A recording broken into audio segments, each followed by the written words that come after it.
What's up YouTube, it's Zados TCG here and I'm back with another TCG video for you guys. I've been late to the party with bringing this video out and I have a good reason for that. Just got back from London, as you can see from my new sweater, and also my laptop screen just cracked, and without my laptop it's kind of hard editing videos, so I had to resort to making videos on my iPhone, which is kind of hard, and that's why this video is kind of late. Also, I cannot make a wrap video for you guys this week, but I promise you guys next week we'll wrap something amazing, and yeah, I'll definitely bring some great content once I fix this laptop, because in this particular case I cannot edit at all. But I definitely wanted to make a tournament report about how my London experience went at the International, so let's get it on. Welcome to episode 147, where I'll be talking about my experience at the London Internationals. The deck I decided to play with, yeah, you already guessed this from the intro video, it is of course, ta-da, Greninja Break. Why is Greninja Break so good? Well, I'm gonna explain it in yeah, a little detail here. We have a Greninja Break. Of course, this is your main attacker. Actually, it has the ability to snipe damage every single turn if you discard a water energy once Greninja Break is active. But how do you get these guys out? Because, and technically this is a stage 3 Pokemon, because it evolves from Froakie, then to Frogadier, then to Greninja, and then Greninja Break. Well, the idea, the main strategy is of course getting out of Froakie, evolving it turn 1, bang on a Frogadier, using water duplicates for a single energy, and get yourself all the frogs out of your deck, if they are not prized, of course. So the thing that I did is yeah, turn after turn using this on my second turn, water duplicates, and then evolving them into Greninja, and then down the line into Greninja Break. What does the regular Greninja do? Well, it deals the attack Shadow Stitching, dealing 40 damage, and if the opponent wants to use abilities, well, they can. All the abilities have been shut down for one turn after you use Shadow Stitching, so the opponent will be in an awkward situation. Also, Moonlight Slash deals 60 damage or 80 damage, depending on whether you want to put the energy back into your hand, which in some situations will be best, definitely if you're facing Gardevoir.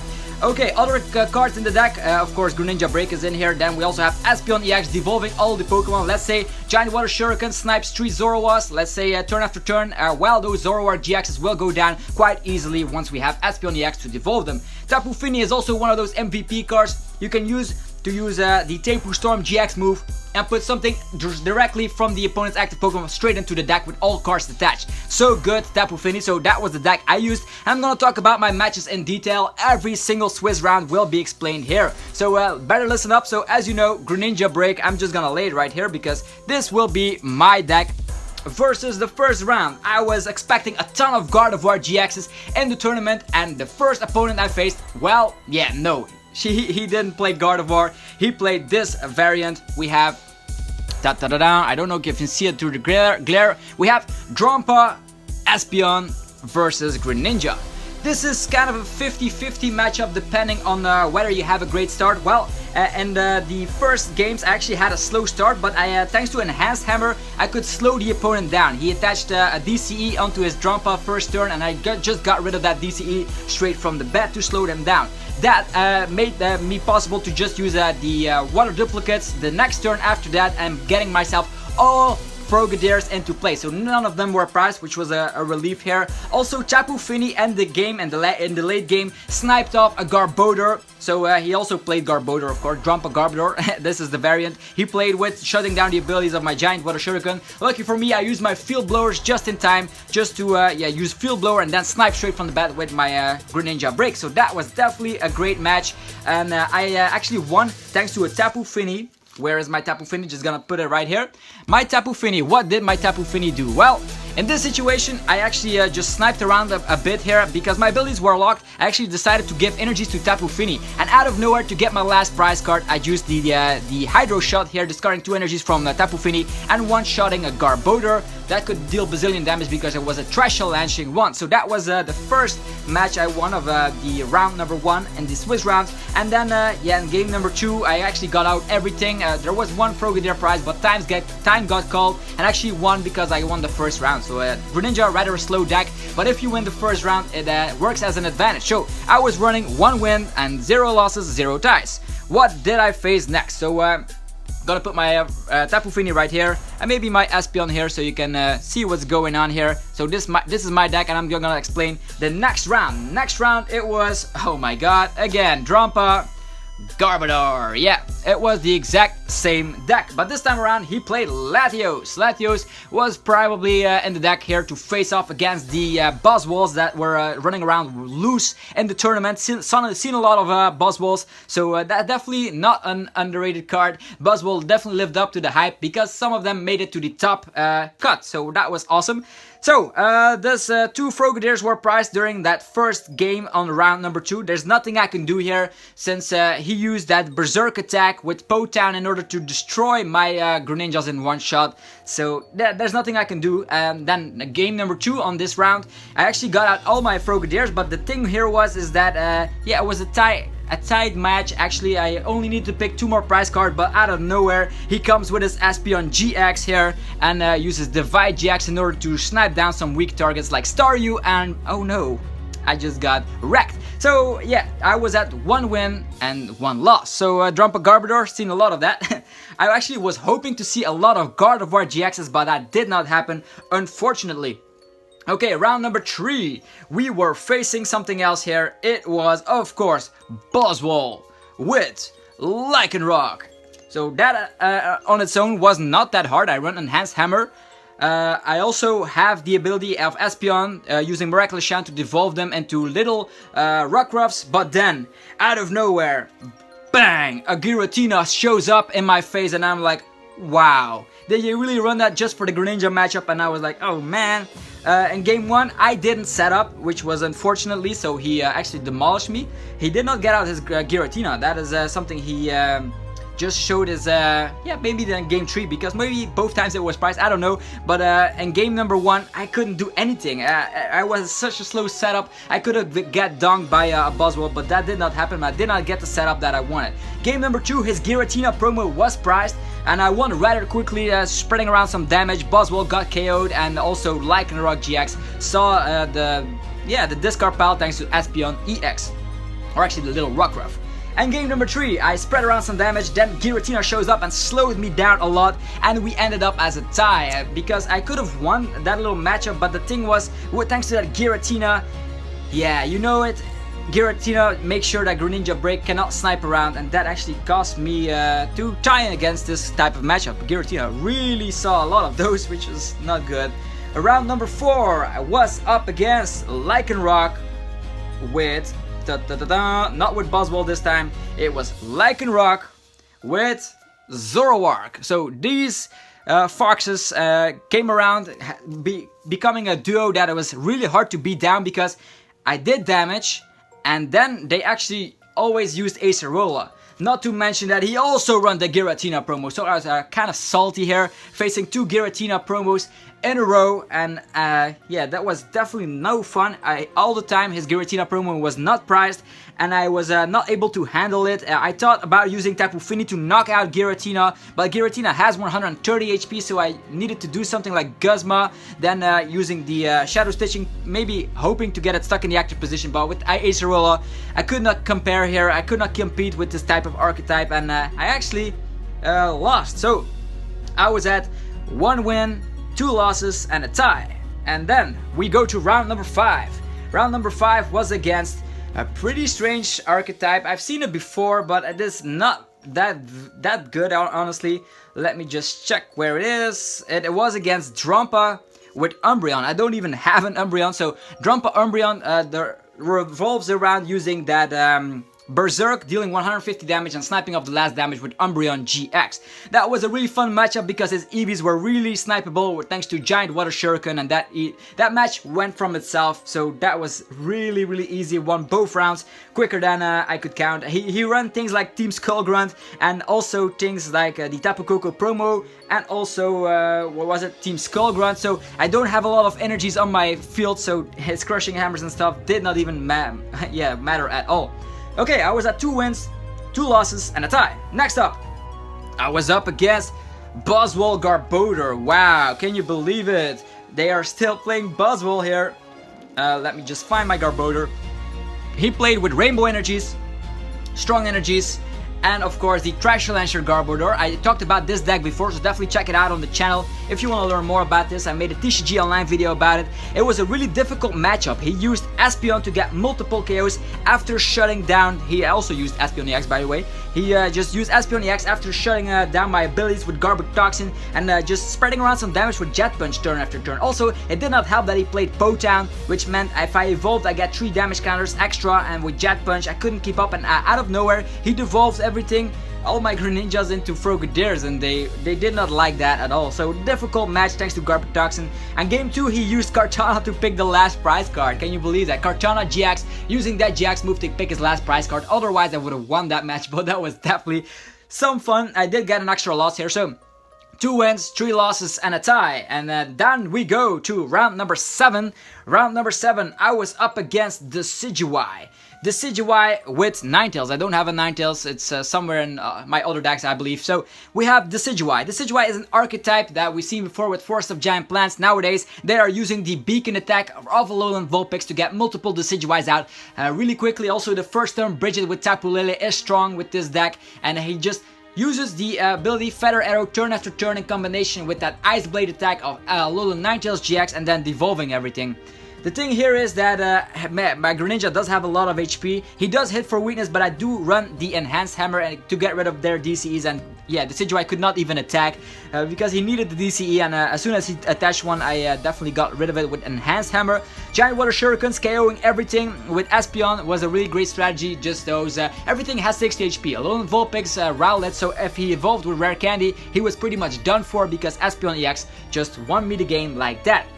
And game number 2 was also really easy because I used Shadow Stitching a lot to block down those abilities of Feather Arrows, so Feather Arrows basically did nothing at all. So I won that pretty easily, so I was at 3 wins, 3 losses, and a tie. Next up, I was facing Zoroark with Lycanroc, with Buzzwole, of course. These 3 keep coming back here. And the thing here is, he didn't run this monster that screwed my tournament over, so I was relieved here. He didn't run Giratina promo, everything went well twice because Buzzwole does need a lot of special energies. He runs strong energies and also DCEs in his deck, and with my 2 copies of Enhanced Hammer, I definitely slowed him down, and I won that game really well. Also, Starmie is MVP in a match like this because those, once I get out my Starmie, he also played what was it? The Brooklet Hill here, and I used it for myself, so that was definitely great to do and get out myself Staryu, then evolving it to Starmie, and Starmie gets myself energies in order to snipe around all those Pokemon with 60 HP, Zorua, Rockruffs, and they die. And then once Buzzwole tried to show up, Enhanced Hammer just got rid of that guy really quickly. So I was at 4 wins, 3 losses, and a tie. Next round, I didn't have the best matchups, to be honest. We have Golisopod. Wow, Golisopod was actually a lot at the tournament. I did not see a single Gardevoir. I was so pissed about that. I played Greninja just to counter all the Gardevoirs I expected. There were 25% of the players playing Gardevoir GX, and I managed to dodge them all. What did I face? Giratina promos and Golisopod. So that's why things didn't went that well. But yeah, imagine this, he played Golisopod with Zoroark, so the new archetype that the world champion, actually the international champion who won twice in a row, thought he is just an amazing guy. He built a crazy deck. We're gonna review it later on the channel, but this kind of archetype is so hard to beat down. He also, though he just got out his Galisopods. This Galisopods just one-shot at my Greninjas turn after turn. I also used Espeon to devolve his Galisopods, and I actually managed to tie against this guy. Game 1 I actually won because he couldn't draw with Zoroark thanks to that Shadow Stitching that was active turn after turn. And game 2 I lost on time. Just time gets called and he just got on his last turn. So 1, 2, 3 on that turn. He used Guzma and knocked out one of my Pokemon to get the win here. Otherwise I would have won against Galisopod Zoroark, which would have been a really nice time here. And then I would have been at 5-3-1. But this time around we tied and things went to 4 wins, 3 losses and 2 ties, so not too shabby, all depending that we faced Galisopod, we faced 2 Giratina promos, so I'm actually kind of happy with my result here. I became 280th out of the 781 players in total, so definitely not too bad for my first international tournament since a long time. And if I would have changed things, actually I would have not run Greninja, because a lot of people were playing this guy. I don't know, they were like afraid of Greninja, so a lot of people, I saw this a lot at the top table, so definitely one of those promos that counters Greninja so well that I automatically lose.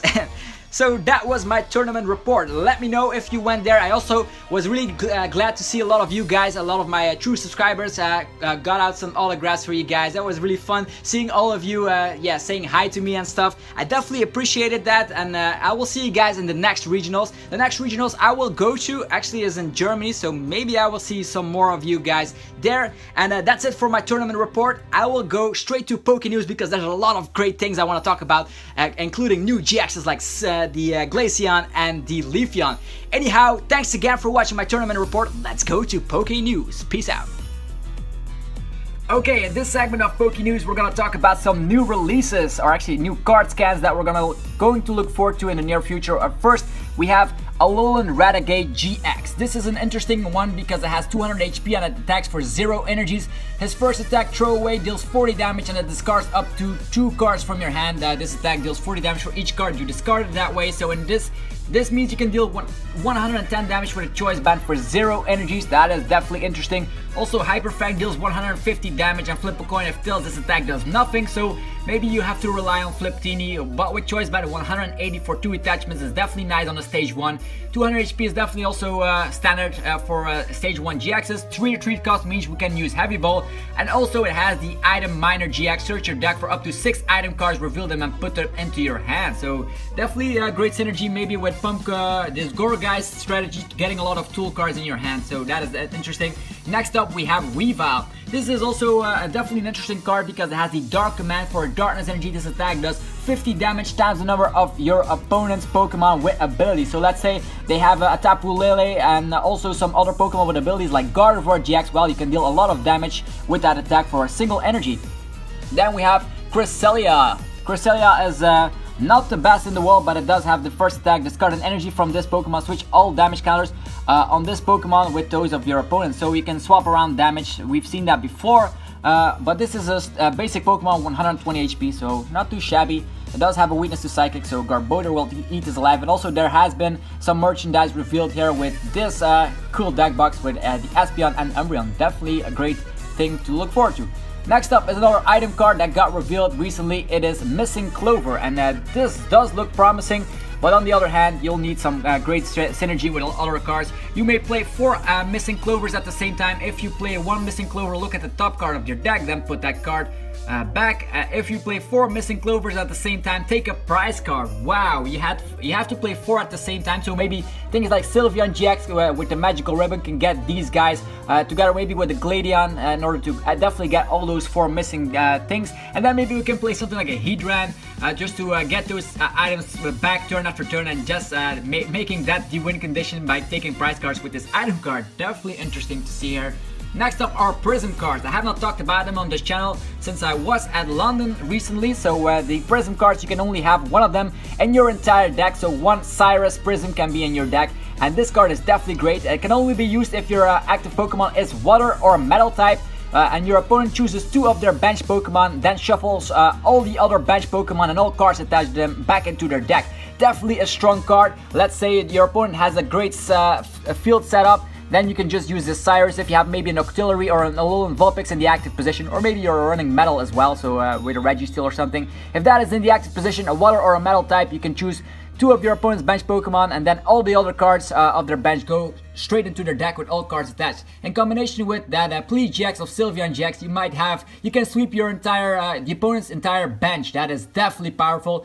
Thank God there's only 1 copy, but with Tapu Lele, easy searchable, so definitely look out for this one. Next up is Looker, getting his release back in the TCG here. Draw 3 cards from the bottom of your deck. Could be interesting in certain mechanics, maybe with fossil Pokemon or anything for that matter. So drawing 3 cards from the bottom of your deck. We also know that Haw was not very good in the format, but this draws from the bottom of the deck. Also Locker's Whistle, search your deck for up to 2 Lookers, or actually Looker, yeah, reveal them and put them into your hand, so you can draw 2 of those supporters. I don't think it's that great. And then we have this Oranguru. Let's just zoom in on this one because it does look really great. Look at that artwork. It does get any better than that. This Oranguru looks really feisty.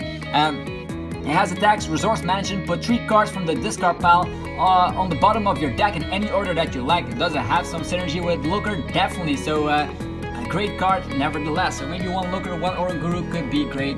Next up is a release here is the Guzzlord box that gets revealed, or actually released on the 5th of January. So that it comes with Crimson Invasion pack, Fates Collide pack, another Crimson Invasion pack, and an Eeveelution pack. That Eeveelution pack just destroys the box, and you don't want to get that. But Guzzlord GX is a jumbo version, and also 4 booster packs. So if you want to play a Guzzlord deck, definitely get yourself one of these boxes.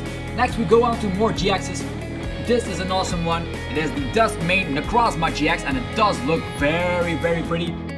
Is it good though? Well, there's a lot of metal support coming nowadays. I'm also gonna talk about Magnezone later, but this is a basic Pokemon. It's an Ultra Beast, deals 60 damage for 3 colorless energies. Not good. We've seen that before with Charizard GX, 70 with 3 colors. Definitely not a great attack. His second attack, Meteor Tempest, deals 220 damage, and you discard 3 energies from this Pokemon. So kind of similar like Sunsteel Strike, but Sunsteel Strike is way better. But then again, it's a stage 2 that Solgaleo GX.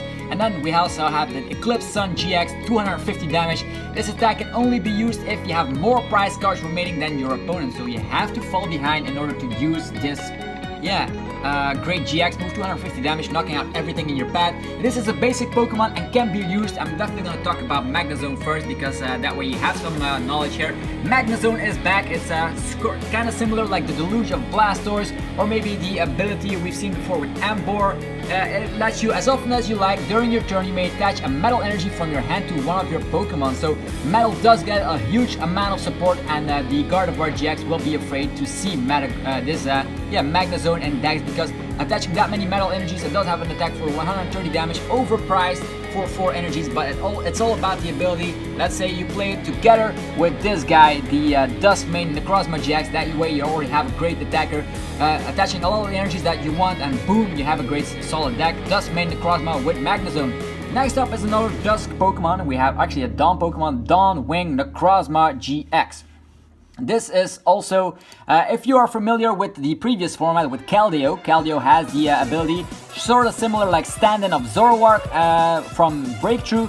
Once during your turn, if this Pokemon is on your bench, you may switch this Pokemon with your active Pokemon. It is definitely great. If you have a Floatstone attached to this, you always have a way of retreating, and does work really well with Golisopod GX. Maybe this could be a great partner for it. Flash of Darkness, 120 damage. This attack isn't affected by resistance. And then Eclipse Moon GX, 180 damage. And this attack can only be used if you have more prize cards remaining than your opponent.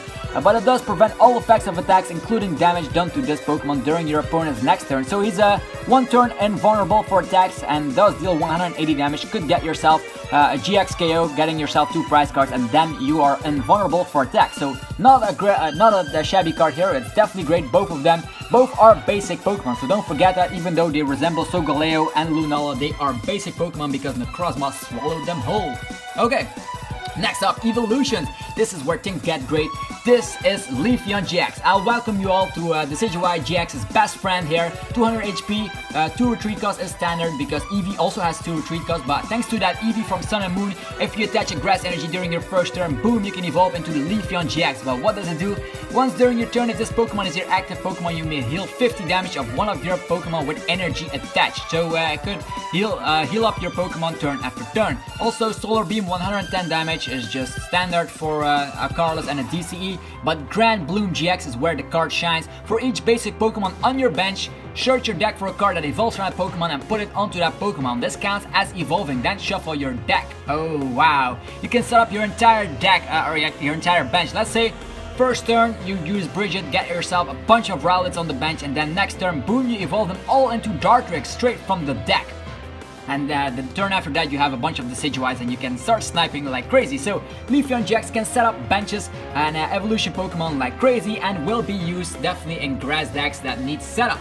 Okay, and Leafeon comes together with Glaceon, and this is something that is huge. Glaceon GX, 200 HP, again 2 retreat cost, weak to metal, might cause some problems with metal getting all the love nowadays because, I don't know, they definitely want to shove Gardevoir GX on the bottom tables because metal will be all around with those great metal support. It has the ability Freezing Star, as long the ability Freezing Star. As long as this Pokemon is your active Pokemon, each of your opponent's Pokemon EX and GX in play in the hand and in the discard pile have no abilities except for Freezing Star. So your opponent can also get yourself that Glaceon. You can get this on the first turn, and then your opponent cannot use their Tapu Lele to get yourself the Bridget first turn. Definitely a great card. Also, all the abilities that came to mind is Zoroark GX is straight, cannot be used. Gardevoir GX's Secret Spring cannot be used. So definitely a great card. You can just get this going as soon as turn 1, attach a Water Energy, boom, your opponent is in an ability lock for their EXs and GXs. Definitely great, and this will be a pricey card because it will be seen in a lot of water decks, actually in every water deck. This is just so good to be true. Also, Frozen Bullet is just like Night Spear, dealing 90 damage and then 30 damage to one of your opponent's bench Pokemon. And you can also, does it apply weakness and resistance? Yeah, it doesn't apply weakness and resistance, so it's definitely a Night Spear and a Frozen Bullet here. Next up is Polar Spare GX, deals 50 damage for every number of damage counters on the opponent's active Pokemon. So has some synergy with Frozen Bullet here, but this will change the format quite a bit. If you're up against a water deck, you have to be afraid to be ability locked for as soon as turn 1. So Glaceon GX, just so good. And then we end the video of Poke News with Heatran. Of course, Metal gets even more support if Magnezone wasn't enough, Registeel wasn't enough. We get this Heatran. Still works. Look at the top 4 cards of your deck and attach any number of Metal energies you find there to one of your Pokemon. So, wow, it's just like Max Lexer, but if you hit, like, let's say you draw 3 energies out of that, you can attach all 3 of them to one of your Pokemon. So, definitely great. Steel works. Also, Armor Tackle deals 120 damage, an average attack. I wouldn't use it that often, but that first attack sets up a lot of your metal types on the bench. Maybe Celesteela will definitely see some play nowadays.